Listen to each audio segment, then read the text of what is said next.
Hey, hi guys. All right, starting a few minutes late. Sorry, apologize about that. Let's see, but had some technical difficulties, as tends to happen sometimes. All right, let me get us all racked up here. Here we are. That's better. Hello. How's it going? So, we're going to be building this Master-Grade Zeta kit today. Let me just say a few hellos. Ragey Gamer, hey, how's it going? Gundam Wing, The Glory of Losers manga is essentially what you were describing. You want a remake of the Wing TV series? Yeah. Okay, interesting. Yeah, I don't really know too much, honestly, about the Glory of Losers story. I mean, I just know, like, just some of the Gundam designs that have come out as kits. I really don't know, other than that, really too much else about it. So it's good to know. Then Jared saying the first time to see a 1.0 build. Well, cool. Yeah, it's my first time building the kit, I would say. Nice throwback. JH, what's going on? Dr. Geek Eric, what's going on, guys? Gawen, Joel, ADRN, Adrian, maybe? I'm not really sure how to read that, but all right. Edgar, who finally made it in time for a live stream. And a doctor saying that it must have taken a lot of effort to hunt this bad boy down.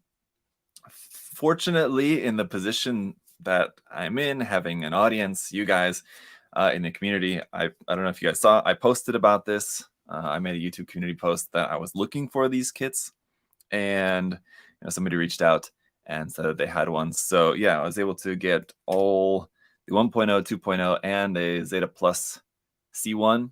And yeah, as I posted in the community tab, that one was gifted, one was traded, and one was purchased. So it worked out. It worked out nicely, and it didn't take too much efforts. So thank you guys. Thank you to the community for making it possible. How's your day going, James? The day is going pretty well. We had a good live stream this morning, Adam and I, on the USA Gundam TV channel, and talked about some exciting upcoming stuff there. So check that out if you guys missed that live stream later. But we have like the Thanksgiving sale coming up next week, and then we're gonna have a build day. So if you guys are in Florida or willing to drive a little bit farther, we're gonna have a build day at the end of December 23rd. It's 2 days before Christmas, the Friday before Christmas. And if you guys want to come down at that time, we're going to have a thing out here. Going to be barbecuing and building some Gunpla or whatever else you want to bring to build, really. And just kind of hanging out. So yeah, I want to get right into it. The 1.0 here so far, just from cutting out all the parts and everything, it's going to be an interesting build. I can tell you. What year is this kit? Gowan asked. 1996. And this is a red label, which means this is not a recent reprint. I don't know if this actual kit is from the original 1996 run. I'm not sure. There's not really any way to know as far as I know. But let me see here. There is one thing that I realized that I forgot here. So for the V-fin, you have, like some Master-Grade Zeta at the time, you have your polystyrene regular V-fin, which would be like your hard plastic one. And then you have another V-fin, which is in softer plastic, similar to like polycaps. Now, in this case, I wouldn't use the softer one just because, I mean, it's nice to have in case you break your hard plastic one or something, because it is a delicate part, of course. So it's nice to have a spare. But the softer plastic, not as easy to paint. So I normally wouldn't use it, but the regular hard plastic polystyrene one has the red like jewel on the front molded in yellow, so it's not the right color. So if you want the head to be in as best accuracy as possible, best color accuracy as possible, then you have to use the softer parts. So that's what we're going to do for the time being. For actually painting the kit later on, I'll probably just use the regular harder plastic one and then just have to mask it. Not a big deal, but it's kind of interesting with that they're not the same. And there we go, if I can get that on there. So yeah, this one is more color accurate and it's also transforming, whereas the hard plastic one does not transform. It's a part swapping piece. So as you can see here, we have one expanded and one folded, but both of them are not color accurate. So interesting. Okay, let's see. Try transforming it at the end. I will not be transforming this on stream today, but I will in the review. So if you're interested in seeing that, you can check out the review.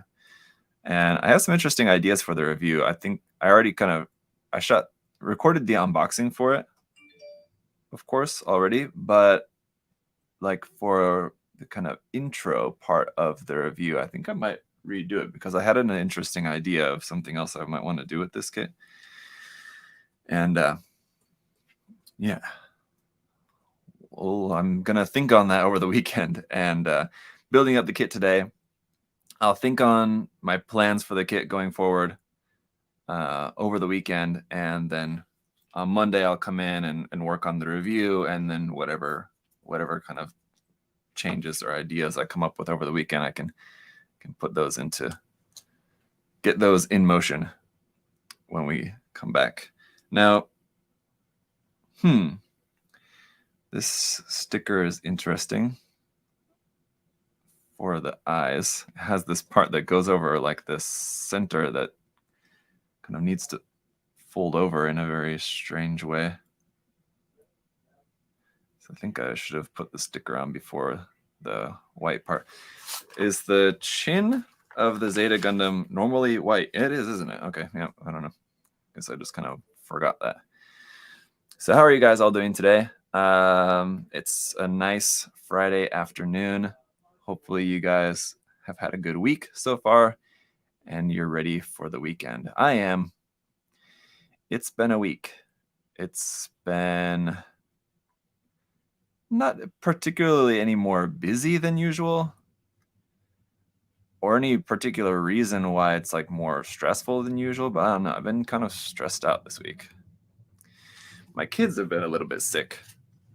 That's maybe part of the reason. I don't know. So they missed a couple days of school. My son missed a day. My daughter missed 2 days of school. Whoa, sticker flew away. So I don't know. It's been kind of a difficult week, in all honesty. But it's Friday. And tomorrow, we're going to go visit some family. So that's always good.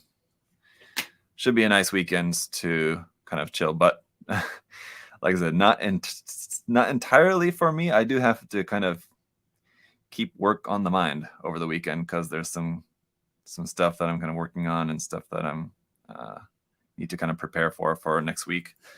Next week going to be a quite busy, hectic week as well, I think. The stickers for the eyes kind of not really working too well, so I'm going to try to just do my best. Oh, they're like not even sticking on there. Oh.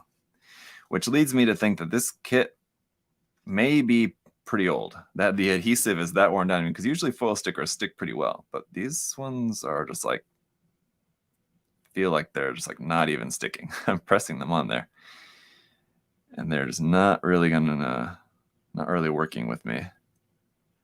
So yeah, well, we might just omit the stickers for the review. Yeah, so that's just not sticking at all.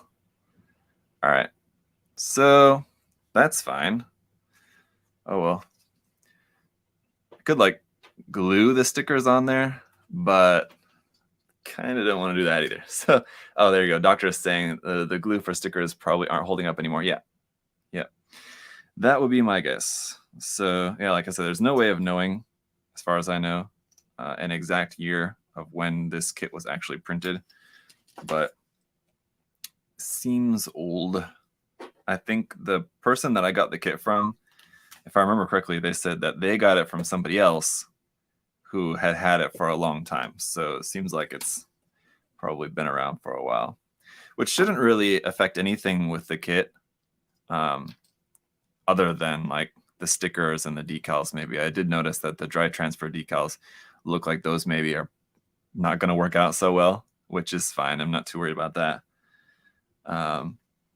But man, as far as the the parts for this head, it's essentially like the complexity of a high grade, but in 1/100 scale. You know, it feels funny. It just feels like I'm building a giant high grade head.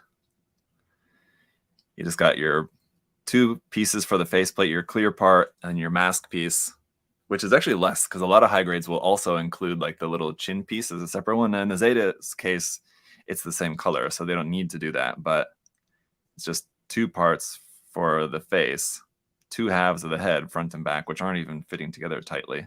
So there's already some fitting issues. And then just the 3 parts for the V-fin, or yeah, 2 or 3, depending on which version of the V-fin you use.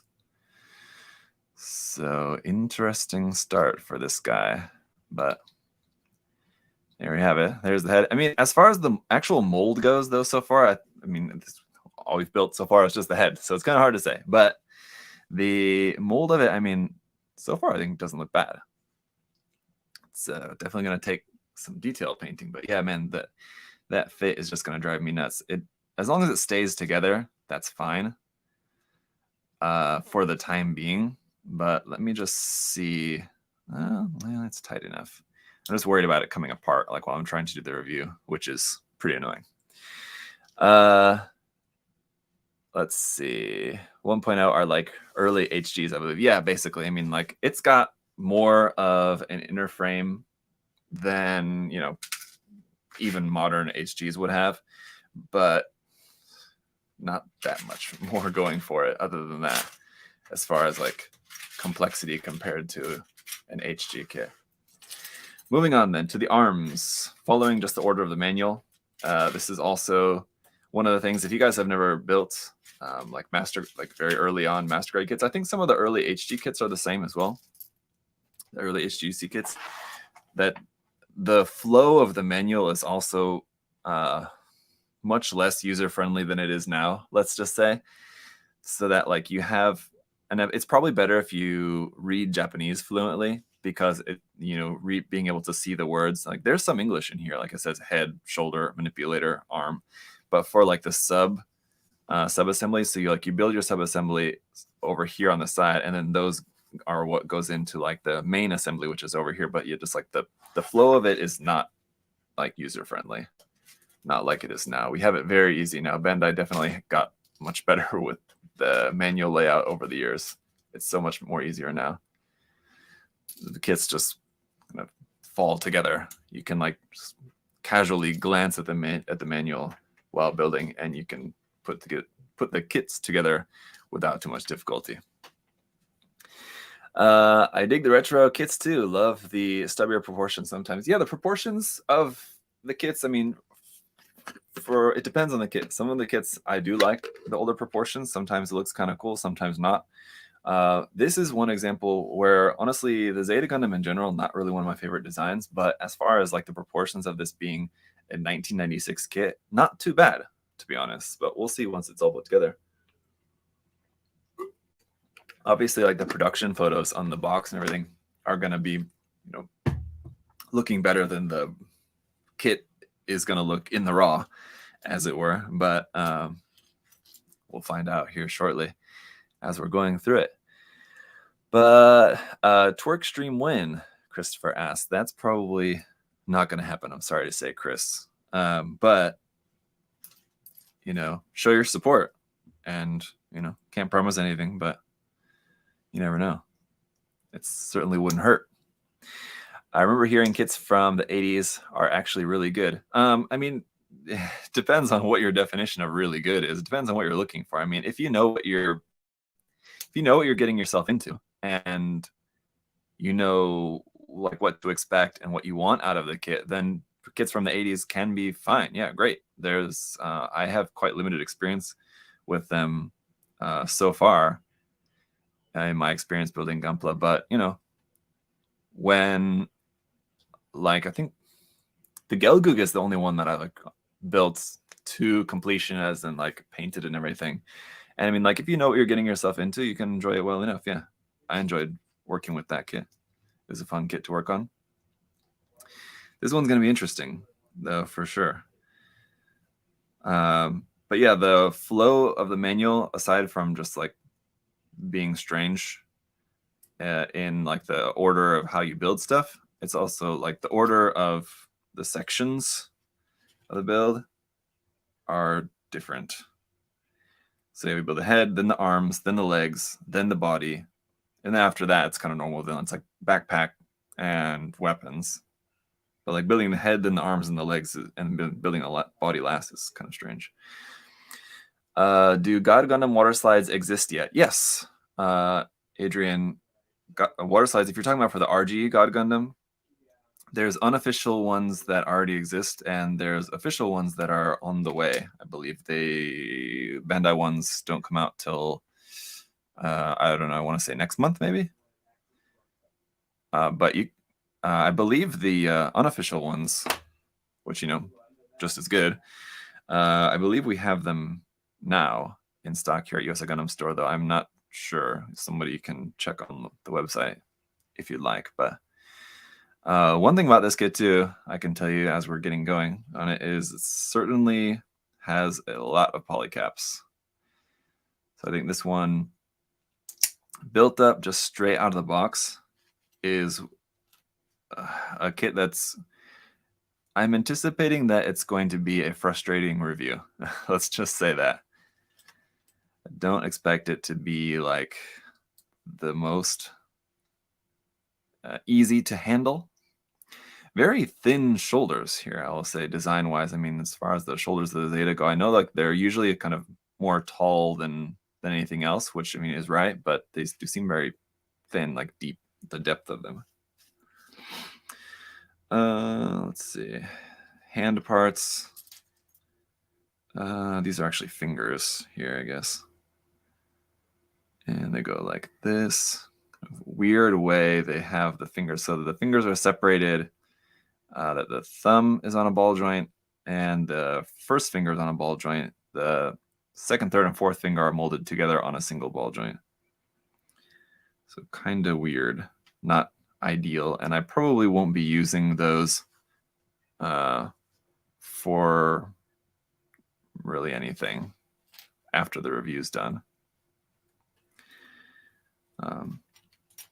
Let's see, this one is the hand cover. You do have some hand options though, aside from the articulated hand, which, I mean, yeah, they're not, I mean, they're nicely articulated for 1996 hands. I mean, not bad, sure. The other hand options that we have are a closed fist and an open hand. Not bad, except for that those are also molded in polycap material. So they're going to be that softer plastic, which again, it's not necessarily bad, but it's just a little bit more difficult to paint. All right. If I can get that hand cover on there, can you get that on there? Should be, right? Yep, those parts are the same. It's kind of not a good fit on that hand, but all right. The closed fist hand looks really good, so that's fine. I mean, it fits tightly anyway. Which Zeta kit? Androius asked. This is the 1.0. Does the 1.0 transform? Tamura, yes, the 1.0 kit, this kit does transform. PC 8. But, and I mean, once it's transformed, I think, again, just based off what I can, the pictures that are in the manual, it doesn't look too bad. But, again, like I said, that's what the kit dolled up in the manual. We'll see how good it looks in IRL. Here's our upper arm. And I mean, I can tell you guys too, seam lines everywhere on this kit. There's no shortage of seams. It's going to be a tough one if you're planning on like fully modeling this up and painting it and everything. You got your work cut out for you, or I have my work cut out for me if I do decide to go that route. But again, it's all about managing expectations. Let's see, PC 5 and 22. 22, 5 here. Does the 1.0 transform more than once, though? That's a good question, Berserk Shogun. I won't be testing that. I'll be transforming it once for the review, and I won't be transforming it again. So, but I mean, again, like I talked about in my review of the real grade Zeta kit, they're at the end of the day, they're just not toys. So, I mean, you can't expect to be able to transform something like this, a model kit, back and forth and back and forth and back and forth, and then like expect to maintain its stability. I mean, yes, it's fair to expect there to be some stability, but it's made to transform so that you can have the experience of transforming it. But then ultimately, it's meant to stay in a pose as a model kit and not as a toy that you're meant to play with. So just something to keep in mind. Let's see. Ooh, that's right. Okay. And how does this fit in here exactly? Just in there like that, I guess, somewhat loosely. I think, nope. I was going to say, I think I got everything, but almost missing the little missile door. So on the forearms, does have the little door there that will open up. It's kind of a lot of parts you have to balance in here, sandwiching in between. And this is hopefully, let's see, in the next step here, how much of the polycaps are exposed once the kit is all together. Because that's one of the things that, I mean, like seam lines, easy to fix, but exposed polycaps just take a little bit more work to try to cover up if you want to. Otherwise, again, if not, then you have to deal with the fact that lacquer paints don't stick to polycaps very well. Do you still play Genshin? Zach? Chat spam asked. Wish you luck on your pulls if you still do. Yes, I do. And hoping to pull Layla on the current banner. Just earlier today, I did a 10 pull because that was all the wishes I had. And I did not get Layla. Did not pull Layla. I pulled Hazo, which gave me C2 on Hazo, which I'm happy with. I like Hazo a lot. I don't play with him on the team like constantly, but fairly often. So I got C2, Hazo, and 2 Tomas. So I got 3 4-stars in a 10 pull, which is awesome, but no Layla. And Toma was already C6, so that was nothing for me. Toma also was a character that for a while I was not using. I basically never used Toma until we got Sumeru. Once we got to Sumeru, I started using him more just because the pyro application and shielding. The shielding, honestly, kind of don't really need that much, but it's kind of nice to have. The pyro application's fun. Anyway, you didn't pull for Nahida? I did. Lunar, I did pull for Nahida, and I finally got her. So I was pulling for Nilo on the previous banner, and I lost the 50-50 and pulled Jean instead. I'm talking about Genshin Impact. Sorry, guys. Yeah, when I was whilst pulling for Nilo, I lost the 50-50, pulled Jean, which again, it's not bad. I like Jean, but yeah, so I was sad about that I didn't pull Nilo. I realized why the hand part was not fitting properly here. I have these parts on the wrong hand. And I kept pulling on the Nilo banner, but I was not able to get her. I got about 30 more wishes in before I ran out, and was just not able to pull Nilo. So I was sad about that. So then on the Nahida banner, after another 40 some, it took up to like, I was almost at like 80 pulls on the Nahida banner before I finally pulled her. And yeah, that was just like 2 or 3 days before the end of that banner. So just a couple days ago. Yeah, both of these are not fitting into this hand very well. And let's see. Well, I'm just going to leave that for now. I don't want to do any modification quite yet. Let me just make sure I'm putting them the right way too. Oh, backwards. That's why. Yeah. Anyway, long story short,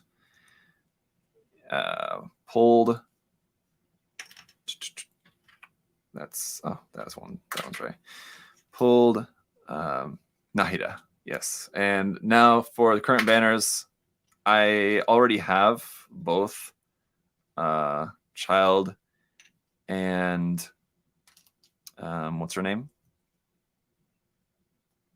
Both 5 stars. I already have and don't particularly want any more constellations on them. I'd rather save up for the next 5-star, but I do want Layla, so I'm trying to pull as much as I need just to pull C1 Layla or C0 Layla, and then just stop and then wait for Miko. Yeah, sorry. Yeah, Miko. Just gonna pull enough just to get C0 Layla, and then just stop and wait till the next new 5-star. So, yep. That's what's going on in Genshin. But I'm enjoying it. I'm still I'm finished with the current or the most recent Archon quest. But there's like a couple of like side things that I've not finished. There's like the side quest that like involves like exploring all of the like underground temples and stuff in the desert region of Sumeru. I've not finished with that yet. And also like doing all the stuff with the Nahara, whatever, the little mushroom guys. Not finished all that yet either. So how successful will G-Witch kits be? I think they're doing well so far. The problem is that there's not enough of them to go around, or something seems to be the case. Bandai's not getting them out to, even in Japan, I feel like they're not as widely available as they need to be still. But yeah, especially outside Japan. I mean, like, I can say that for us here at USA Gundam Store, it took a long time for us to even get the order form from Bandai. So like for us to be able to order the kit from Bandai to sell to you guys, right? Normally we get that, months before the kit's release, but like it was either like right before the Japanese release or like after the kit had already released in Japan that we got like the order form for that. So I don't know, it's kind of a unique situation with that one. With the I'm talking the HG G-Witch prologue kits, to be specific. The real question is the MG Zaku Mariner when? Yeah, that would be cool. If you guys saw the live stream this morning, Adam and I, one of the things that we talked about was that it seems like it's been quite a while. Oops.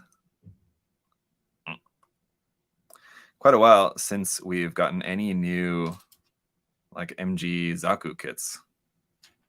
I mean, we got quite a few for a while though that were all kind of part of the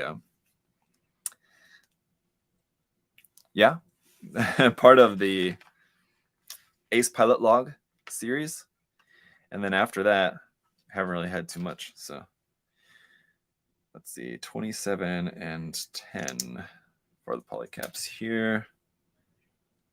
10, 27. Can you say something about Ecopla? Is this something limited? Yeah, the Ecopla kits, I don't know about them in too great detail, but what I do know is that, yeah, they're just, I mean, the gimmick is that they're made from recycled plastic. So the kit's like kind of all black, just because I guess it's just from being a mix of kind of all different colors, whatever's thrown into the recycling process for those.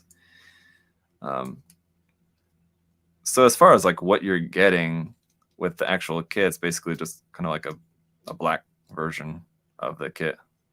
So it's nothing really too exciting other than the fact that, I mean, it's kind of a limited product.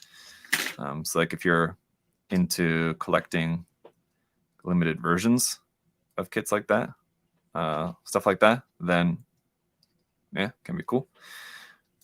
For me, it's not anything that I'm interested in personally. And I don't think that it's going to be something that like will be something that will come over here like to the US, that they'll start some sort of system of you being able to like send in your kits and then Bandai will recycle them and they'll make like Ecopla kits for here in the US.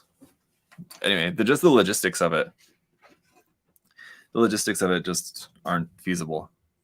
Can you imagine just like the shipping costs, especially with how much shipping costs are these days? The shipping costs of people just sending in their runners and stuff, spare parts or whatever it might be. The cost of shipping that, and then like, is that something that you have to pay the shipping cost yourself? So are you really going to pay the shipping cost just to send back? You paid for the kit and then you pay for the shipping to send the empty runners or leftover plastic back to Bandai. Nobody's going to do that. Or is something that Bandai has to reimburse you for, then is it really worth it for Bandai to reimburse people like lots and lots of money for shipping just to get runners back? Yeah, it just doesn't make sense. So that's the long and short of it. Logistically, nothing like that's ever gonna happen here. Now, as for like what it is in Japan, I don't think that the Ecopla kits are made from stuff that just like customers have sent back their runners. I'm not sure where the recycled plastic comes from. I think it might just be through whatever company, either from their own factories, just like leftover plastic that they have, or just from some companies that whatever recycling companies collect and then resell just a recycled plastic. I'm not sure about that, but yeah, I don't know. It's an interesting thing, but the Zeta Gundam TV series is up on YouTube officially, at least in Canada it's available. Oh, I'm not sure if that's the case here in the US. I couldn't say. Can somebody confirm? Because living in the US, is the Zeta Gundam series available to watch on Gundam Info? Unfortunately, a lot of visible polycap here in the arms. So basically, if you look right here in the elbow joint, that's just two polycaps right into each other. That's a gray piece of just regular plastic. And everything else, I mean, you got seam line on this upper arm piece, got seam line on the front and back of that, on the shoulder, seam line on the top of there. But that's a lot of exposed polycap there.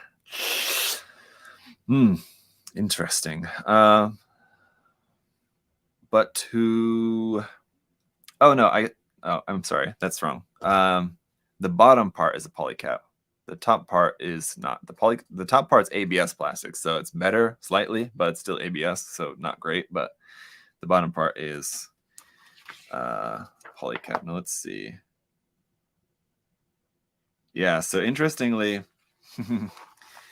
looking at the manual, there's no clear picture of that in the manual. They have it posed like over here in this picture. Oh, sorry, I didn't zoom out for you, but that works. They have the arm like to the side, so you can't see that polycap there. And here it's kind of hidden behind the gun. You go over to this picture, it's the same. You kind of can't really see in the armpit there.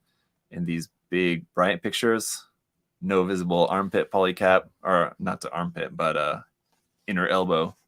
And then this picture here too, which is kind of like the same picture, just turned slightly to the side, that one and that one. But yeah, no visible inner elbow polycap there. Have to imagine that was at least somewhat on purpose. Very sneaky indeed. But there's the arms as far, but like, yeah, still, like proportionally, I think they look pretty good so far. Let's continue. Next thing is the legs. So it's not, I mean, it's out of the box. It's not looking all that great. I mean, compared to modern elbows, I'm reading elbows in the chat. Compared to modern Master-Grade kits, or even like modern high-grade kits, really, to be honest. But at this point, I think I could say that between this kit and the HG Zeta Revive, that's a much better kit. The HGUC Zeta, the original one, I've not built, so I can't say about that one. But I have built the Revive, which is a really great kit. It doesn't fully transform, which some people may not like. It's a parts forming kit, which I don't mind at all. I think it's a really nice kit. PC 28. I thought the Zeta, the HGC Revive was a really, really nice kit. Okay, let's see. Here. This guy goes here. It's going to be interesting after this, building the Zeta Plus C1 to see how the build compares between them. What I'm expecting is that for the C1 to feel a bit like a 1.5 between, because I mean, it released between the 1.0 and the 2.0, obviously. I don't think, as far as I know, that it shares a lot of this kit. So as far as like the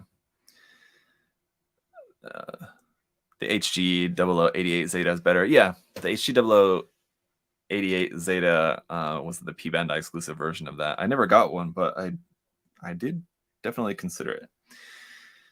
You see 19, 19, 13.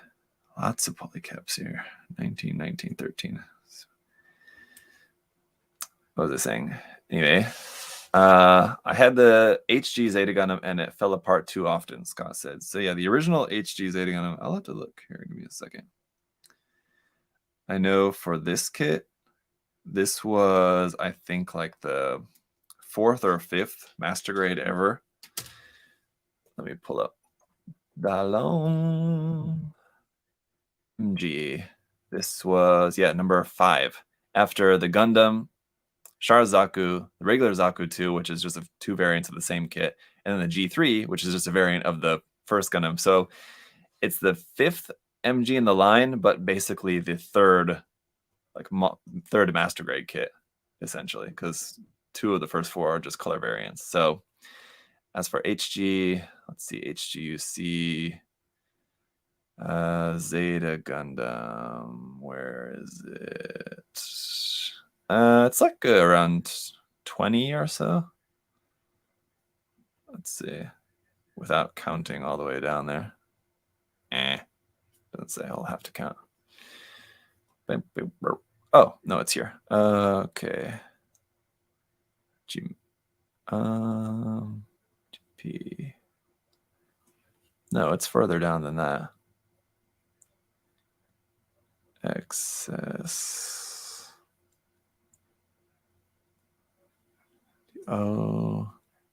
Zeta, it's 41 in the HG line. So 41, and then the Revive, let's see, was around 200, somewhere around there. Zeta 203. So 41 and then till 203. Right? Yep. So yeah. Anyway, there you go. Fifth. Yes. What's Marcelo's question there? He's wondering about which MG to get. Yeah, I bought a new Gundam and a Sazabi RG. I'm planning to get an MG later. Yeah, most of the MG line is pretty solid. You really can't go too wrong with really any of them.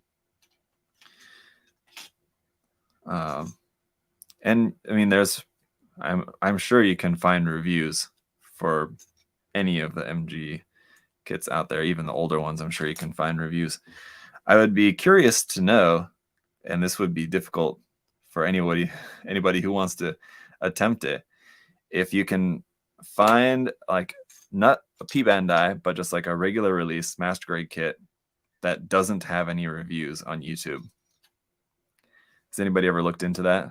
Can anybody tell me, or anybody want to make a guess as to what they think it might be? Do you think there's any master grade kits out there that do not have a single review on YouTube?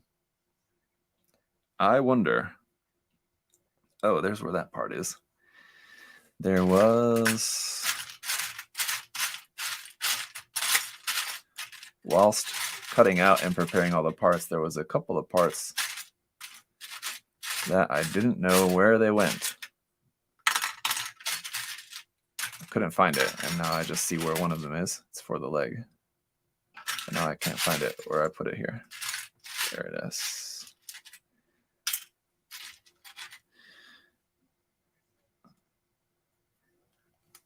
Okay.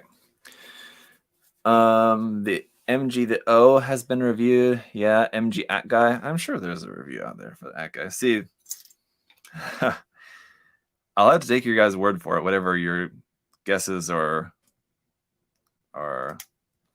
whatever you guys are thinking might be the case, because huh? Wait a minute. Oh. Okay. Oops. See, I knew I was going to need the part separator, so I had it handy today. Normally I forget to bring it, and I'm having to reach for it when it gets to be that time where I'm not paying attention and putting something together wrong. I stabbed my finger with it.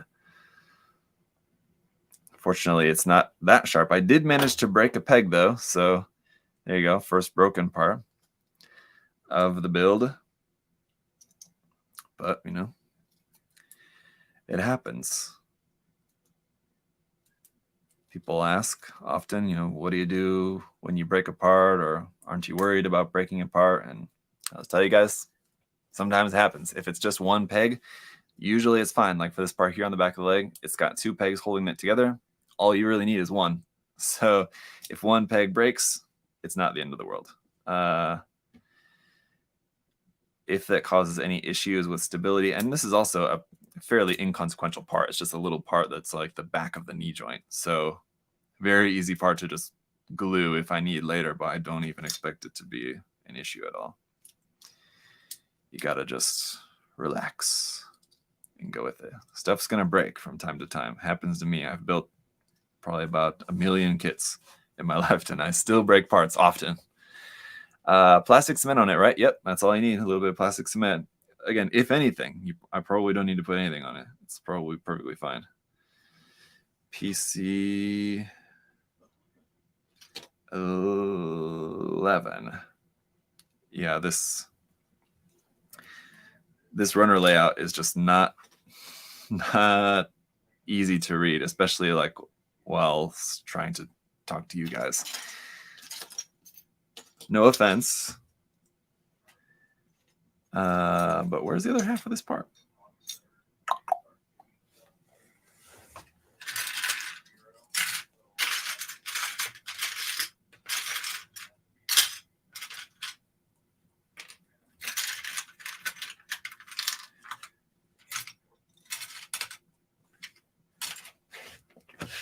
This part is, there it is. Okay, it was hiding. Figured cute. So be gentle on this plastic, old timer. Hey. Yeah. They just don't make it like they used to, in that modern kits are more durable than they used to be. Did you end up rearranging your build? Studio. Oh, yes. Alex, not yet, but yeah, I think that's something I talked about on the live stream the other day, right? That I'm going to be working on. No, it's more. It's much more of a project than what I would be able to do, more than I will be able to do in just a couple days time. So when I do get to rearranging my space in here, you guys will definitely know it. You'll be able to see a difference, just in what's around me. And then, I'm planning to make a video at that time as well, and just kind of share that with you guys, the process of kind of how that's going, what I'm doing and all that. So no, that's not taken place yet. Probably next month at some point, after the craziness of Thanksgiving is all done. And I need to go to IKEA. So some of the stuff that I want, like for a new desk, for example, I need to go to IKEA. So I was just there last weekend. And it was not for that, but it was for other things. But while I was there, I was also checking out some different options and things, just because I've been thinking about making some changes in my studio space. So I checked out some different stuff that they had there, checked like some measurements of things, just because I need to know about like what size stuff is going to fit. And then came back, and like here, and then this week I've been able to like check the measurements in this space and see like what's going to fit, what's going to be the best for what I want out of the space. And now I've kind of basically made up my mind, decided on what I want. So then we need to go back to IKEA. You are able to have stuff shipped from IKEA sometimes, some stuff, but even if you are able to have it shipped, the shipping fee is insanely expensive. And my wife loves going there. So if I say, hey, let's drive an hour to Orlando to go to IKEA, she'll say yes. she'll be totally fine with that. So that's not a big deal. So not this weekend and not next weekend, because it's the Thanksgiving sale. But then maybe the weekend after that, maybe can go. And so then maybe it would be then kind of like middle of December, that I'm kind of working on implementing some changes in the space here. But yeah, I'm not still totally decided on everything, and kind of I have a vision as far as like kind of what I would like, but there's just kind of a lot of things that need to go into that. Trying to make it better for me, which makes it better for you guys as well. So hopefully that's something that you're also looking forward to. This guy, I can't quite see. Okay. The order of how this goes in the manual is a bit strange. I think I'm just going to have to try to figure it out on my own.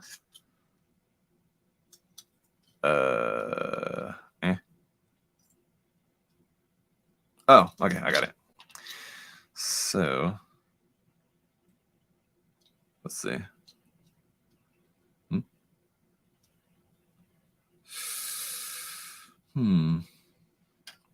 This one goes here.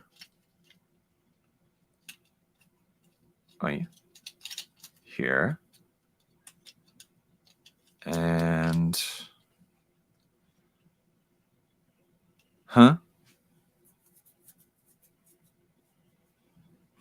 what? This is different. Okay. For this part that goes in the back, this goes here. I'm going to put that on there. That goes there on the front. Okay. That's like that. I have it backwards. That's why. That's why it's strange. Okay. Need the part separator again already, because that's not going to pop out of there. Okay. So this part goes on this side. Now we got it. It didn't look like it was going to fit the first time I was trying it. That's why I was doing it backwards. But there we go. Now it's going to fit. And that goes on there. And then that goes on there. And then this goes on here. Okay. You know how like in normal Gunpla manuals, you have like when stuff needs to go together in a certain order, there's like the 1 for this step, 2 for then this step, 3 for then this step. This manual doesn't have that, except for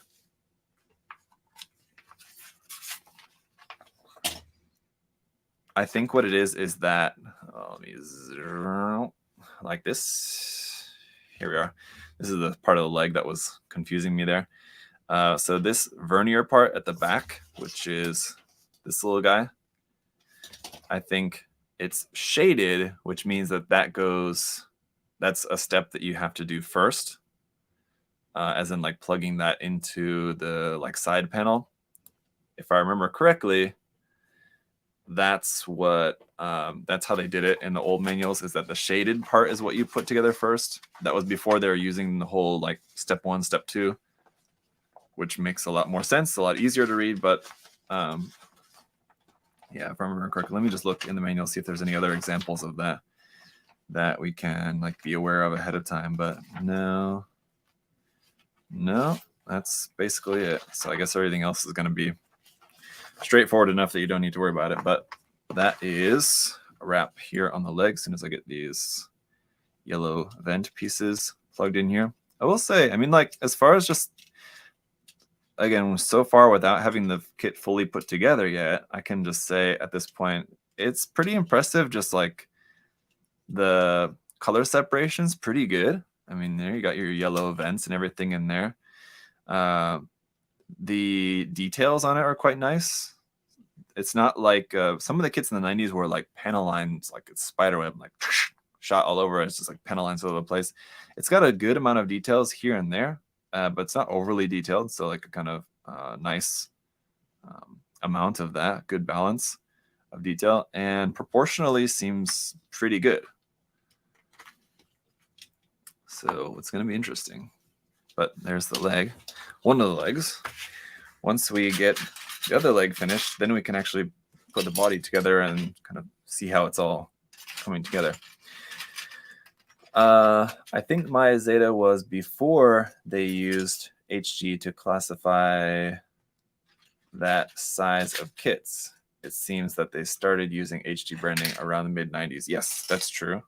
But the Zeta Gundam, I believe, without knowing for sure, if I had to guess, the Zeta Gundam has like old 80s kits, which there would be like that would be the original 1/44 scale version, and then they have the HGUC. I don't think there's any HG Zeta kit, as far as I know, between like the original 80s kits and then when the HGUC came out. HGUC kit came out, which was number 41 in the lines. That would probably put it around 2000, 2001. If I had to guess, we can go back to Dalan. I can look it up real quick. HG, when did the original HGUC come out? 2003, actually. So there you go. 7 years after this kit came out. So the HGUC is probably pretty comparable to this one in terms of like just the overall build, like the color separation and everything. It's not going to be fully transforming. And it's not going to have the full inner frame, of course, but probably not too dissimilar. PC 28 and 16. The RG Zeta has so much hate for being not bad of a kit. Yeah, I agree, Sam. Totally. I reviewed that kit last year as in kind of an attempt to pay some respect to the kit, I guess. Honestly, I don't know what would be the better word for it, but yeah, just to show the kit some love, because I mean, I had never built it before that time, so I mean, I didn't know just how bad or not it was going to be, but I assumed that the hate for that kit was probably a little bit overblown, and I wanted to prove that theory by actually building the kit for myself and finding out. And what I found out was that, yeah, it's not that bad of a kit, really. It's like I mentioned earlier, you know, it's not a kit that if you wanted to get the Zeta and be able to transform it back and forth between like Gundam and Wave Rider mode, I would not recommend doing that, because yeah, if you're going to do that, it's going to weaken and it's going to possibly break. That's just what's going to happen. But so long as you don't do that, the kit's fine. And it looks great, honestly. It's a really good looking kit, the RG. I was quite happy with that. Still think at the end of the day, like aesthetically, I prefer the HGC Revive, but the RG, it's a sharp looking kit. Yeah, I liked it. Definitely does not deserve the amount of hate that it gets. I would agree. All right. On to this thigh part. Here. Got this. Transformed mine once and then didn't again. Those hip flaps did not want to stay on after that. Yeah, I mean, it's just, you know, it's not a kit that you can transform back and forth multiple times and it remains solid. That's absolutely true, but I don't think that that makes it a bad kit by any means. Just say that. This knee part should be up. There we go. As we were saying, that's all for that part, right? Yes. Okay. PC 11. That's all we need for this. Okay, good. I found the HGC Revive to be weirdly loose and flimsy, but I do like the aesthetics. Interesting. I didn't have that experience with mine at all, and I haven't heard of other people experiencing that, but interesting. Yeah. I wonder.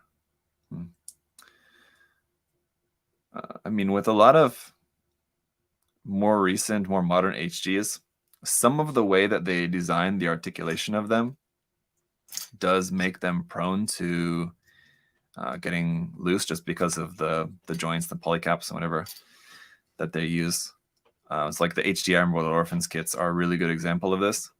That the HGIBO kits, I mean, just after posing the kits once, I mean, then they're just loose from after that, and that's just how it goes. Not every joint and not every kit, but it's definitely something that's noticeable about that line in general, just because of the way that those kits are engineered. Again, not bad kits at all, in my opinion. Great line overall, but not kits that withstand the test of time very well. If what you want to do is be able to like move them around a lot and change the pose a lot, things like that, it's not gonna work. I forgot to put this part in there, but that's okay. Okay. All right. We need polycap. Uh-oh. What? 16. Why? Okay, that's right. Okay. Mojorishin, I love you. Oh, thank you.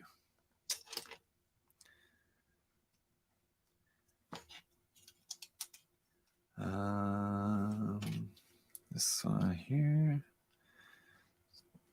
Now that I've built one, feeling confident in putting together the other leg here without looking at the manual quite as much, but might come back to bite me if I miss something. I think I'm doing all right so far, though. So wish me luck. That's upside down.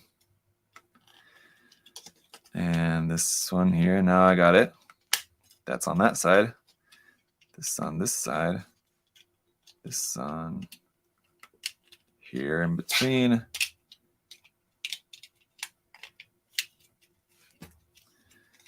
Don't forget about the little ankle armor there on the front. Fortunately, at least there's no seam on that ankle armor. The front flap here. There's a seam down the front of the shin on the blue part and on the white part, and a seam on the white part on the top of the foot. But on the bright side, there's no seam on the flap of armor there. So you got to look on the bright side. With a kit as old as this one, you have to look for the positives. Because, I mean, keeping the age of the kit in mind, I mean, you know, you can't, it wouldn't be fair or objective of me at all to sit here and complain about this kit, because it's an old kit. Like I said, you have to know what you're getting yourself into. I had a disappointing build with the full burner version, but he isn't terrible. You guys talking about the GP01 RG kit? That's another one that the RG GP01 gets a lot of hate, and I feel like it's mostly overblown. The core fighter gimmick of it does make the torso a bit unstable, in all honesty. But again, if you don't mess with it too much, it's fine, and it looks really, really good. It's a really good looking kit. Just build it up and just set it there and don't mess with it. It's a good looking kit. It definitely looks a lot better than both the HG and the MG. So I mean, if you like the GP01, the RG is still your best bet at this point, unless like the PG, which is very difficult to get. The PG looks pretty good, I will say. It's old, but I think the PG is still a good looking kit if you can find one. And it's not a kit that's been reprinted recently, as far as I know. So you're going to have a hard time finding it. And if you do, you're probably going to be paying a good amount for it. But hopefully we will get some kind of 2.0 or something of the GP01 at some point in the future. I was really, really hoping that the new Ver.1.0 was going to be either a 2.0 ARC-782 Ver.1.0 or a GP01, but not this time. We'll see. I don't know. We'll see how the Zeta Ver.1.0 does, right? There's always next year. We basically get a new Ver.1.0 basically once a year. So, you know, there's always a next year. We'll see what it is. It'll probably be something completely random. Who knows? All right. F is where? What am I looking for? Why can't I find it? It is a part that has a weird turn on it. There's two halves, and I can't see either of them unless it's different from what I'm looking for. It's not that. Or I might have put them in the wrong place. Or the manual is showing it incorrectly. That's one thing. This is the second time that I've noticed this with this manual. I'll say that the way the parts are drawn in the manual is not a good representation of how they look in real life. So like the illustration is a bit off to the actual shape of the part. In this case, it's that how it looks in the manual, this part looks longer than it actually is. And I noticed that while building the legs, there was a part of like the knee frame on the legs, the way that it's drawn in the manual, it looks shorter. It looks like a short and stubby piece, but in actuality, it was like longer and more thin. Different standards for how the parts were represented. But you know, if you're building it as you're meant to, where you cut out like one piece at a time, I don't know if that's the way that you're quote unquote meant to build it, but if you're following along the manual and you cut out one piece at a time, you would see this is okay, part F29 and F30. Fair enough, you just cut those two parts. You don't really have to match like how it looks. But for me, what I'm doing is I'm just looking at the manual because I already have all the parts cut out, and then I just have to find the part based on what I'm looking at in the manual. I don't know what parts or what number. So for me, for building it in this way, it's more difficult, but I guess they weren't intending it to be built in that way, I guess, probably. And again, this part, the manual doesn't say to build it in this particular order, but I'm noticing that there is an order that's better than a different way. So anyway, here's our cockpit. So we do have a pilot in the cockpit. That is something that, as far as I know, has been something that has persisted ever since the beginning of the line. So I mean, this is, like I said, the third kit in the line, and we got the pilot in the cockpit. So as far as I know, even the first ones before this, the pilot in the cockpit is something that has been around since the start of Master Grades. Not very easy to see though, because he's kind of closed off in there. Give you guys a look in there. So there's our cockpit, and he's in there, but all you have is like this little window to the inside there. It's not really too much to see. And we get a PG Deep Striker, I feel like going into what? Don't think we're gonna get a PG Deep Striker anytime soon. If that's something you want, think like the what is it? Mechanicore kit's probably as close as you're ever gonna get to something like that. Oh, another thing that would have been better to build in a certain order if they would have given me a heads up. But so we just have to keep our thinking caps on with this build. So you need to put this yellow piece on here first, then plug this up into here, and that will be easier. Like that. Then plug this piece onto the bottom. Okay. That's not right. Damn. Come on, this is not going to be an easy one to get out either. Maybe not too bad, fortunately. Thought I was going to be looking at another broken peg there. That worked out well enough. Okay, now we got it. That's for the other side. Let's see. I mean, just imagining a PG Deep Striker just sitting there as your dining table centerpiece. I mean, not too dissimilar, I guess, probably from like the HGUC Dendrobium kit. I would be interested to know like how those two would compare. I mean, obviously they're completely different scales, 1/44 scale and 1/60 scale. But in terms of just like the size of the actual built model kit, I imagine they might be similar. I feel like a 1/60 scale Dendrobium would be larger though, probably, but I don't know. I mean, a 1/60 scale Deep Striker. Because the Master-Grade Deep Striker is pretty big. Why is this guy not wanting to go on there fully? Come on.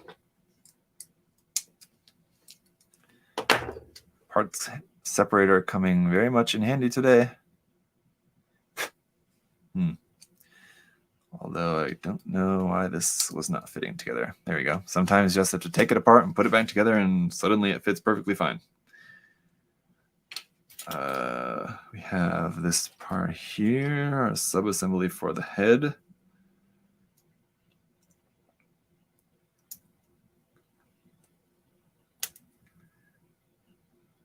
Interestingly, some somewhat familiar aspects to the build. I mean, it's the same Gundam at the end of the day, even though it's different versions of the kit separated by many years. And I've not built any version of the Master-Grade Zeta, but I have built the Gray Zeta, which is based off the 2.0. It's essentially a 2.0. But after building that kit, which is the 2.0 of this one, there is familiar aspects here. So it's not like a completely different experience, at least from what I'm noticing so far. So it's not like the kit was completely redesigned from the ground up. It's like I said, it's the same Gundam, so it's not like they can completely change the design. There's gonna be certain aspects of the design that just like have to work in a certain way for like the Gundam's design to work. Interestingly, there's like some, I guess, just some weird kind of scratches on there. Interesting. But PC 4 and 18. 4. G Systems made a 1/35 scale XS. Yes. I think that was G Systems. I don't remember offhand if it was G Systems or not, but I think that's right. Yeah. It's a pretty insane kit. It's a kit that I know, it seems like more than half of the people, most of the time when I see that 1/35 scale G Systems kit come up of the XS, it's somebody just reselling it. It's somebody who bought it and then is ultimately just reselling it because they're realizing they're never ever going to build it, and it's just a huge insane kit to have. So like anytime I ever see anything about that kit, like one out of 10 times it'll be like somebody showing off the built one, and then the rest of the time it's just somebody trying to sell one, which I completely understand. Oof. Because I think that kit's like, I don't know, it's like $2,000 or $3,000. It's a lot. It's a huge kit. You can see videos online of people's like unboxings of the kit from like years and years ago. And yeah, it's big.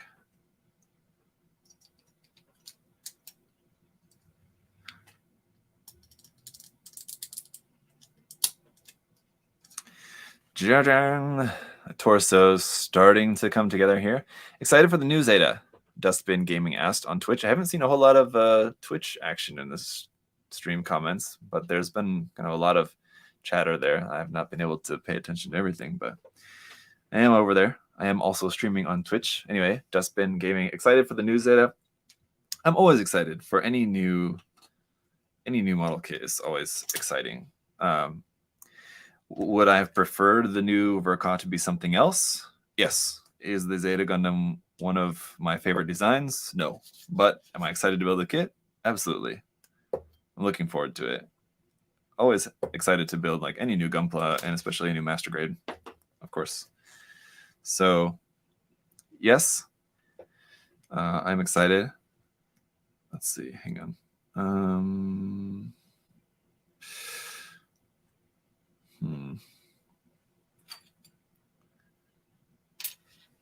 And that's part of the reason why I wanted to build the 1.0 and the 2.0 before the Ver.1.0, so I could have some frame of reference as to just kind of how the kits compare, and just to kind of also gain some more appreciation for the design too, because as I said, it's not one of my favorites design wise, but I want to be able to kind of appreciate the design more, especially when the new kit comes out, so that I can, really enjoy it. But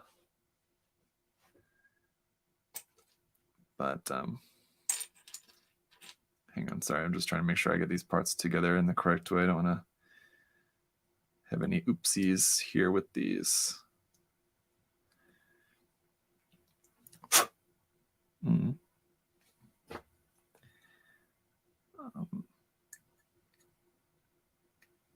Yeah, and I often find, I'm sure maybe this happens to you guys as well, is um, through building the model kit of any particular Gundam kind of makes you to, not always the case, but certainly can be the case, that it makes you to enjoy the design that much more. Did that happen to you guys? Like, you like the Gundam design, or maybe you're kind of a bit ambivalent to the design, but then you build the kit and that makes you to like it even more. It definitely happens to me from time to time. Am I putting this on here? That's not the right part, I feel like. No, it's not. Okay. As far as your question, sorry, you had also asked about did you ever do the O and Dom kit bash from a while back? No, I've not. And that is something that I do still plan on doing. But no, I've not done that yet. So he's referring to a kit bash that I was going to do. And the two kits selected for the kit bash were selected by people during a live stream build that I did about a year ago, almost at this point. Yeah, it was probably a year ago. But yes, have not gone back and either finished or started, like somewhat started, in that I have the two kits built. And I kind of started to play around a bit with how I think the arrangement might go as far as like using which parts from which kit, but nothing really too serious has really started off with that project. But it's definitely something that I still plan on working on, because I promised that I would. So yes, I know that just tends to happen sometimes. There's just not enough hours in the day to get through all the projects that we would like to do. I'm sure it happens to you guys. It certainly happens to me. You get those excited eyes for new projects, or you get a really cool idea for a new project, something that's coming out, and then just dealing with the fact that there's new kits coming out all the time that are exciting, and you always want to build new things, and then you're building like the new kits as they're coming out and getting different ideas for those, and it's difficult to keep up if you can't work very quickly through different project ideas. And I prefer to, rather than trying to maintain a schedule of projects, whereas like I know there's some people who will as far as like creating content, they'll try to maintain a schedule something like of trying to complete like a new project once a week or something like that. For me, I would prefer to make projects to the degree that I want to. So not necessarily like every project has to be like up to like a certain standard. Whatever the standard is that I want for that particular project, I want to be able to do without feeling like I have to finish every project in a week or 2 weeks, whatever it is that I don't want to set that kind of timeline for myself. Although it probably would be better for like just content creation, but can't always all be about that, right? What would take the enjoyment out of it for me rushing so much? Yeah, I think it would, and I think it has to for some people. I think there's some people out there, some creators who can keep up with that kind of schedule. And I mean, if you can do that while still, enjoying the hobby, then that's impressive, definitely. Yeah, not an easy thing to do, I would imagine. And I know just, from what I do, it's always a challenge. So let's see. This one, oh no. It's another case of, okay, where the illustration in the manual is not very clear, but fortunately it doesn't really need to be because it's the same part, the left side and the right side, but the blue part is different. And the illustration for that is not clear, but I think this is right here. Hopefully, because it's a tight fit. Oof. Come on, snap into place for me. Ooh, there we go. And this side.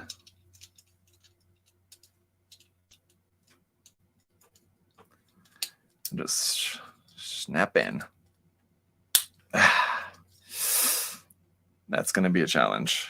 All right, so we got that. We got that. We have this part here for the front.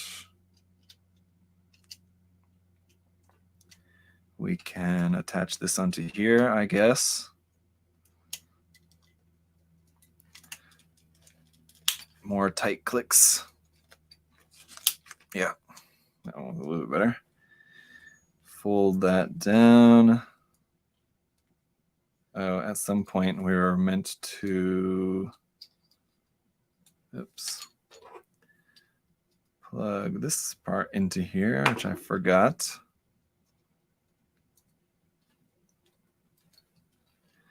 You have the Zeta's iconic, at least for me, that's one part of the Zeta I've always found cool, the little bit of like frame exposed right in the center of the chest there.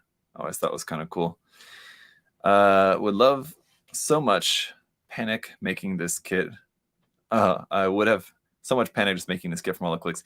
Yeah, the tightness, especially with an old kit like this where you know it's going to be a bit more on the brittle side, it is making me nervous. But so far, it's going okay. We do have these parts. Let's see if I can see this. So this one's here.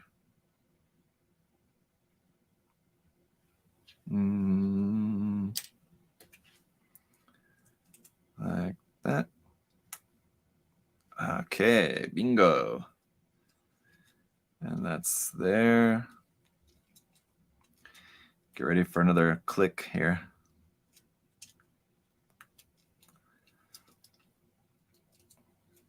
And the thing is, with the Zetas, with the design of the torso, it's not something like, it's basically hollow on the inside, so you can't like get a really good hold on it. If I feel like if I put too much pressure on this, the whole thing's just gonna like crush and collapse like a Coke can.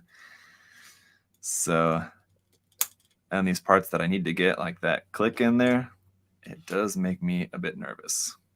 You have to do it very carefully. I guess your only other real option would be like to sand some of the pegs or something like that, but it's like a C-clip, so not the easiest thing to sand or file or whatever ahead of time. But again, I will say, just so far, I mean, like proportionally, it's a good looking version of the Zeta Gundam. I think as far as the design and proportions of it are looking so far, the head is a bit big, maybe for some people's taste. People have different tastes for the proportions, but at the moment, I think it's looking pretty good. But let's continue with the skirt armor here, and then we can put the body together. So we've got this part here. Okay. Got that. And side parts. Uh-oh, that's not right.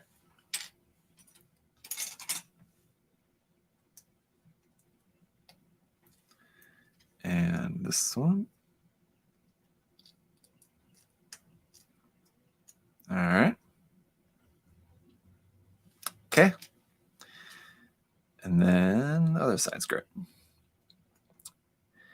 The head could be a little smaller. Yeah, that's a pretty common thing with the older Master Grades and just older kits in general.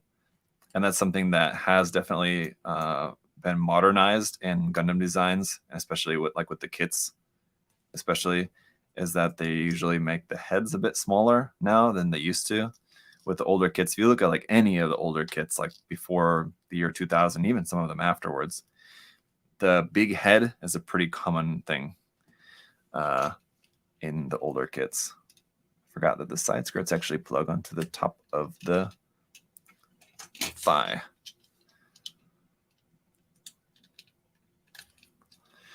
But that side, as common as the big kits, big heads tend to be, this one, yeah, not too bad at all. I think it doesn't look too weird or out of place, and we'll see here in a minute once everything all comes together. We got a couple of polycaps here. Just need to get the back skirt put together, and we can see. A little vent there, a little vent here. Yep. Oops, there we go. Yeah.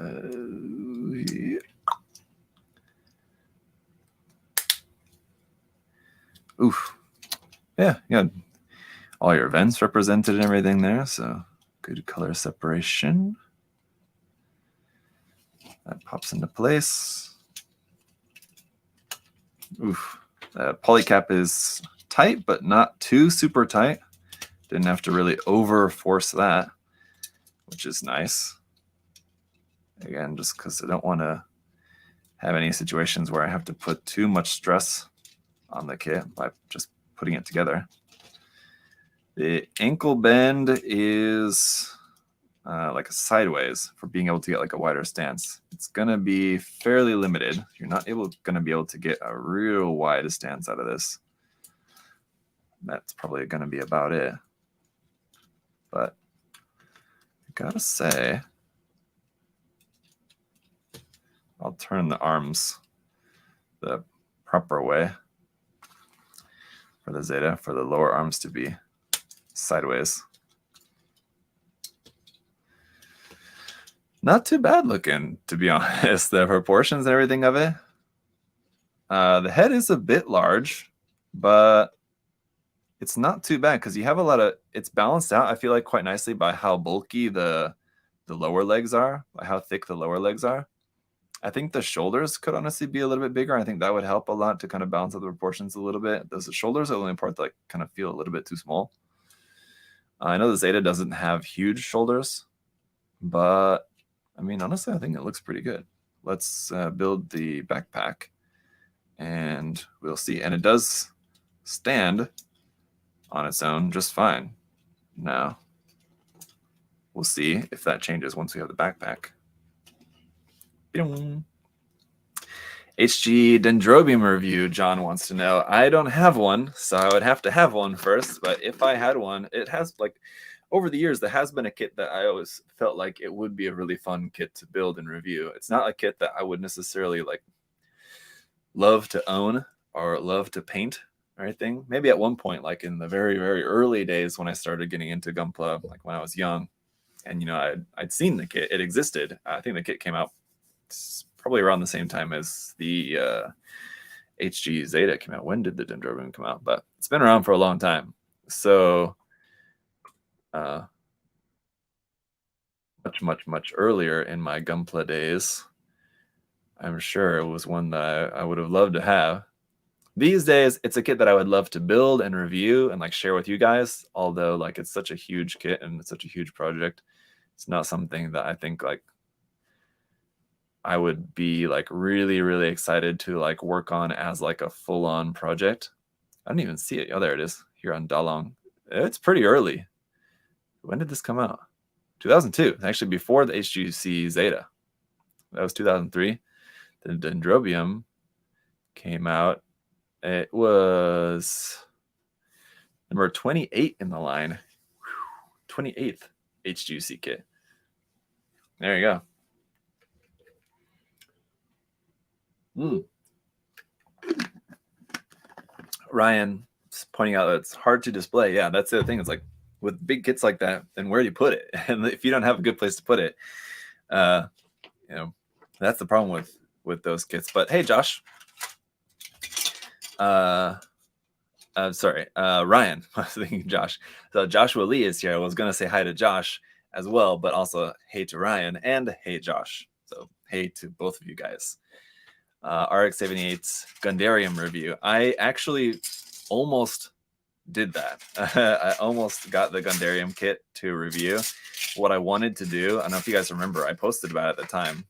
What I wanted to do was to like have a raffle to be able to afford the kit. Was to like have a raffle. You guys could buy tickets, and basically that would help me to be able to afford the kit to get it and review, and then I can have the review so that it's there, because I figured it was going to be a kit that there wasn't going to be that much coverage of it on YouTube just because of how expensive it was. So I figure I can do my review, share that with you guys so you guys can see what the kit's like and everything, and then just give it away to somebody, because it wasn't necessarily a kit that like I really wanted to own, but it was a kit that I wanted to review and have that out on the internet to share with you guys. But I figure a raffle would be a cool way to do that. Then people can just pay, like $5, I think was my idea at the time. And then somebody could just win it. But after posting about that being my idea for, a lot of people came back and said like, I'll be really careful because there's a lot of laws against, doing like paid raffles, and basically like a lottery, a betting something. So like you have to be really careful with that, and it could get you into a lot of trouble. So I eventually decided it wasn't worth taking that risk. But it was unfortunate because I really would have loved to have done that. I thought it would have been cool, and I could have got one. Because how they did it in Korea was it was a premium Bandai item, but you had to like enter in basically like a draw to get it. So like if you wanted one, you just had to basically like register, and then for however many they had like I don't know, say for example Bandai Korea was going to get 1,000 of them from Japan, then they would, of like maybe 10,000 people who applied that they wanted one, then they drew just randomly 1,000 people that could actually buy the kit. So I was actually drawn and could have bought it, but then I decided to just cancel my order, which fortunately was also something that you could do. Even if you were selected, then you could just cancel it. And I guess then they just give the spot to somebody else, whatever. But so yeah, that's what happened with that, the Gundarium kits. It would have been fun. Unfortunate. I don't know. If it ever comes around again, or something like that ever comes around again, it's something that I will look into, doing something like that. But yeah, unfortunately, I guess anything that's a kind of raffle like that, where you're like selling tickets for, it's kind of can be a bit tricky when it comes to the laws for that stuff. Anyway, all right. This is the part here. I can close this, right? Yes. For the stabilizer. For that side and for the other side. It's like this.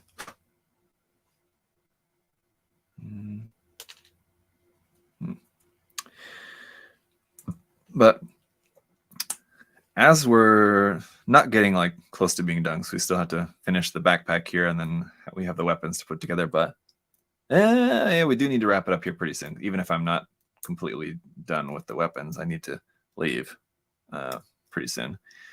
But just as we're getting closer to being done, do you guys have any plans for the weekend? what are you guys gonna be working on? If you're gonna be working on any model kit projects or anything, what are you all gonna be working on? I usually don't work on much Gunpla or YouTube stuff on the weekend. Usually, sometimes I will on like a Sunday night, but obviously, like during the day, I'm just spending the time with my family. Friday night and Saturday night, I'm usually just doing stuff with my wife. Sunday night, though, depending on how I'm feeling, my wife's usually kind of just tired and just wants to go to bed Sunday night by that time. And so, like, if I want to do some work over the weekend, that's usually when I'll take the opportunity to do so. But it depends on how tired I'm feeling as well. Sometimes I'm also a bit tired at that point. But Chapsum said, finishing my MG Blast Impulse. That's a great kit. I have the X Impulse recent P-Banda release. I have that at home in my build queue. Most of my kits are here, but I do have a couple of kits that I took home recently to just kind of keep there to just kind of build whenever I get the time at home. So that is something that I may be working on actually this coming Sunday evening if I feel so inclined, but probably will not. Probably will be working on something different. Dustbin said maybe picking up a Gelgoog, since I doubt MGDO is getting a reprint in the foreseeable future. While I have the money at the moment, yeah, I mean, I would say go for it. If you've not built a Master-Grade Gelgoog before, I can highly recommend it. Really great kit. I love that kit. So you can't go wrong with that. The O is nice if you can get one, sure, but I think you'll be very happy with the Gelgoog. Trying to see if this part is right. I'm looking at it, wanting to just make sure. One thing that I do want to make sure that we get to before we wrap up the stream is the LED, because this kit does, in fact, have an LED in it. And if you guys were not aware, I was not aware of that ahead of time. Then unboxing the kit, I'm realizing, oh, hey, there's an LED in here. So I got that, and it goes in the tail stabilizer, interestingly enough, and I do actually happen to have a battery for it too, fortunately. So we'll get to that here in just a minute. I need to finish my RG gold frame. That was a fun kit too.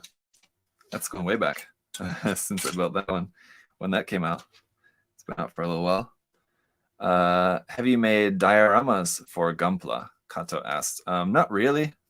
I've made like a couple of fairly simple like vignettes, but nothing really like that I would call like a full-on diorama. But it's something that I would like to try, and I have plans to. So it's something that I will definitely be doing. It's one of the things that's on my short list of project ideas, which is not that short, but it is something that's on my list. I have an idea for a diorama that I would like to make. A couple of them, actually. And I take that back. I have made a couple dioramas, like one diorama, I guess, maybe, which was my GBWC entry a few years back. The one time that I've entered GBWC. And didn't even place. Yeah, fair enough. I feel like I maybe could have placed. That was in GBWC Korea at 2018, I want to say. Definitely not first place or maybe even second, but third place, I feel like probably could have. I don't know. All good. I want to get a couple of the 30 minutes missions cityscape kits. Yeah, I actually have a couple of those for a different project that's on my, it's not for the diorama project that I was mentioning, but I have a couple of those for a different project that's on my project short list over there. May finally build my Gundam artifact Barland custom. That'd be a good one. That's another thing that I would like to do, is to build a artifact kit, and the Barland custom would be a cool one. Here's something interesting. This kit has pre-printing on it. So on the tail stabilizer, you have some decals already pre-printed on there. It's definitely not something very common in Gunpla. So that's cool, interesting. Now here we get to our LED parts. So we have this switch, which is installed here. And I need to get these parts.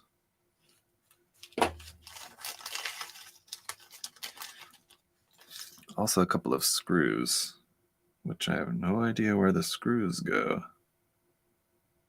Are the screws on this step? I've not seen where those go yet. All right. Where's that battery piece? Here we go.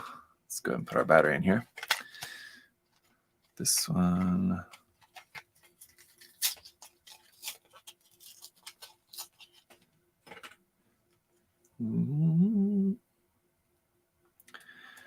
Goes like that. Okay, there's our battery and the screws. So where are the screws going in this little guy? Oh, piece. There it is. Yeah, let me grab that little tiny screwdriver. This tiny screwdriver that I have here, I'm not sure if it's tiny enough, but we'll find out.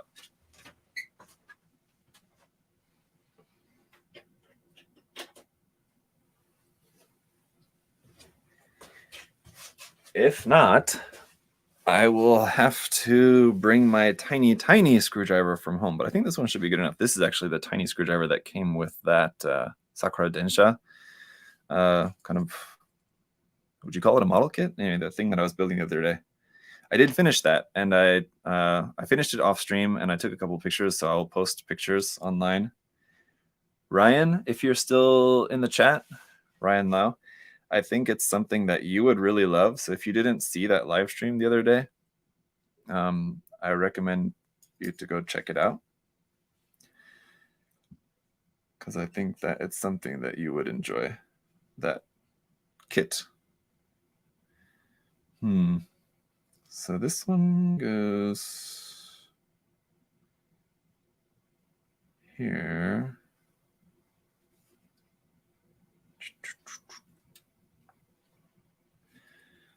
In there, okay. And our LED goes here, okay. And the spring on the switch, the way they have it drawn in the manual is very strange, but I think that goes, yeah.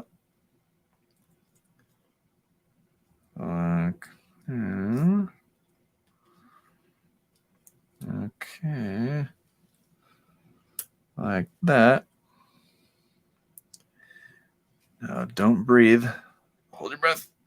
I think that's right. Is that everything? Before we close that up, polycap there, switch is there, everything's in there. Good. Yes? Okay. Closing it up. Now don't mess up any of the springs inside. Got it. All right. The switch, there's not a lot of resistance on that spring, so hopefully that's in there correctly. But this is our on-off switch here on this side of the stabilizer. On the, is there nothing on this side? That's it. I guess that's just empty detail there. Okay, interesting. I want to be able to show this to you guys. Hopefully it still works. That's one thing I didn't really think about. Is to, let's see, where did that go? Piece. Okay. Huh? Oh, okay. Like this. Ah, I got it. So do we have two screws because one is an extra? It seems that way. Seems like we only need one. Is that correct? Go ahead and tighten that. Oh, it's working. It's already on. I was worried if it was gonna work. It's a new battery, so I mean everything else, I mean, it shouldn't deteriorate. But there you go. And that's supposed to. It's not a very bright LED though, and as Bandai LEDs usually are not that bright. The chat seems to have stopped. I'm missing about. Oh no, it just caught up there. There we go. Sorry, it's missing a bit of there. Okay. Oh, so we have a couple of clear parts in here. That's good. That will help to be able to see this. And we're supposed to put a couple of mirror stickers on there, but as we've seen, unfortunately, the stickers are not working well. So that's not going to happen. But our clear parts go in here.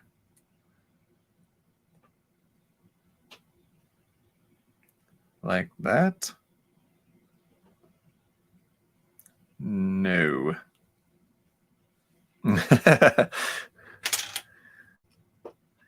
Yeah. So yeah, the LED, not very bright, but you have some clear parts here, which should help to brighten that up a bit. And so this part goes like that. Okay. I got it. Yeah, I did have the clear parts in backwards. Thought so. Like that.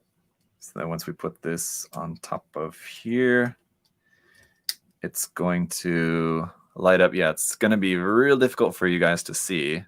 Let me. Yep. I can't do that. If I turn that off, it's going to turn the camera off. I can't turn the lights. If I can't turn these lights off very easily without turning off the camera as well. They're plugged into the same switch. But yeah, there's a clear part here. Let's see. I can zoom in at least so you guys can see. It's lighting that up. If I turn it on and off ever so slightly, not that much, but I mean, 1996 Master-Grade. Not bad. Not too bad at all. Let me see if I can't quickly finish up the backpack so that we can at least have that done. So we won't get to the weapons today. Let's see.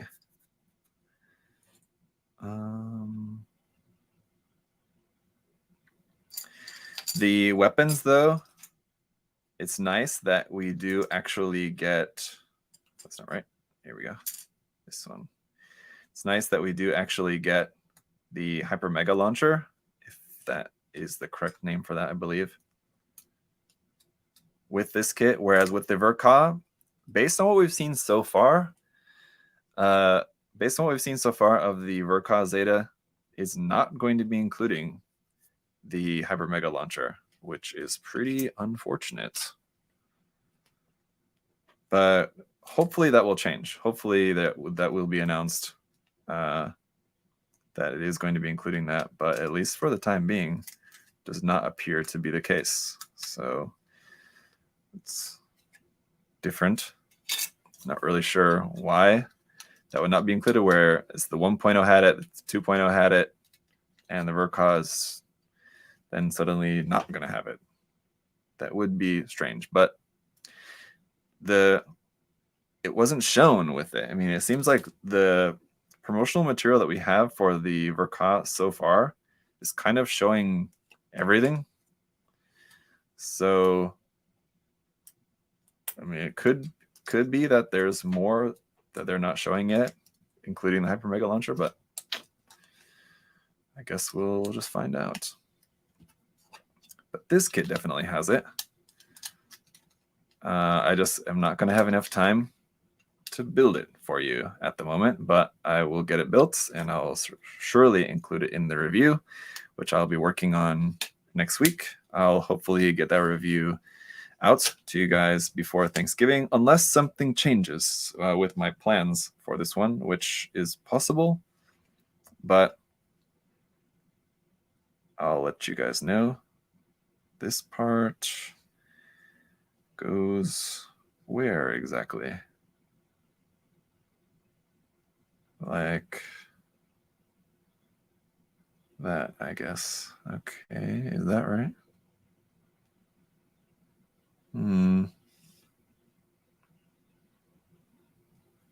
feel like that is not right. And there's, let's see. Huh? What the? Okay, let's try this. This part plugs into there. And then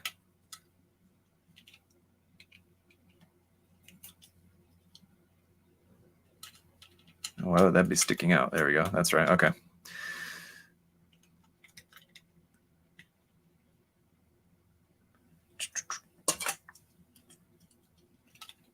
Then we can close that up. All right. Interesting construction here for this part. All right. Got that. Then we just place this guy on top of here, and we're good to go.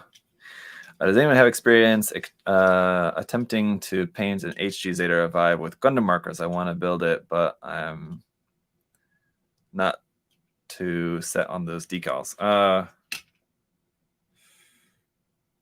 I wouldn't recommend that. I mean, if you're just talking about just you want to just paint like a couple of the details with Gundam markers, then yeah, you probably will be okay. But I mean, if you're wanting to paint like major parts of the kit with Gundam marker, I would not recommend that.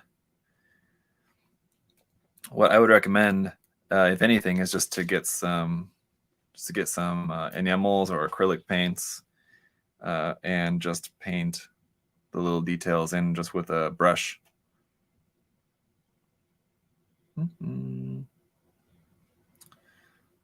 Huh? What? Huh? What? Huh. Let's try it this way. Very strange. Okay. All right. Yeah, I gotta run. But all right. Just trying to finish up this part, but I think I might be out of time, and I realizing I forgot I left out a part on that, which I'm gonna have to take that apart to get that out of there to fix that mistake. So gonna have to wrap up the stream for now, guys, but I'll just say thank you all so much for hanging out on this lovely Friday afternoon.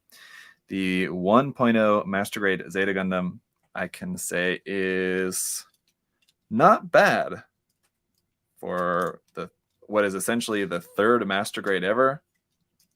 A kit that is now, I can do math. Bear with me. 27. Is that right? Damn. 1996. Yeah.